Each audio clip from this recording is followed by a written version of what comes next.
be extended a little bit. Like, take the position of you and I not believing in the Loch Ness Monster, and consider that if the Loch Ness Monster does exist and we don't believe in the Loch Ness Monster, we burn in hell eternally.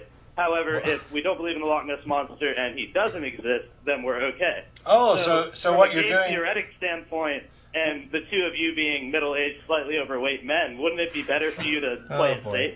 I don't know that he actually qualifies for the slightly overweight, but what you're actually quite a bit. What you're actually doing with that is making an appeal to Pascal's wager, which is basically saying that, you know, if the Christian is right, and by the way, I don't believe for a second that you're an atheist, but if the Christian is right, or that we're at the Richard Dawkins then they get to go to heaven forever, and they've lost nothing. But if we're right, nobody's lost anything because we're all dead, and Pascal's wager fails on every single level. It's a false dichotomy. It ignores all the other possible religions. It ignores other heavens. It ignores other hells. It makes the claim that worshiping, believing costs you nothing when that's not true. If this is the one and only life you have, then every minute that you've spent believing, worshiping, every dime that you've spent in deference to a God is wasted. So there's not a no-loss situation at all. And also, just because you happen to believe in one particular God doesn't mean you've avoided the hell of some other one.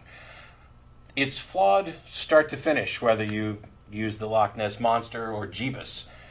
It doesn't make any difference. And by the way, it also makes a couple of other presumptions. One, it presumes that belief is subject to the will, and that by determining that you're in a safe bet situation, you can go ahead and choose to believe as kind of like a covering your ass thing, which also makes the presumption that this God that you're believing in is silly enough that he'll buy into your covering your ass conclusion. Pascal's wager is one of the most ridiculous things. As a matter of fact, when anybody starts emailing to have a conversation with me outside of the show, the first thing I tell them is, I'll have any conversation, I'll consider any evidence you present for the existence of God, I'll have whatever discussion you want, using whatever definitions you want.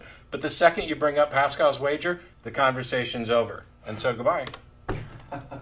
And by the way, for future callers, you do not have to lie.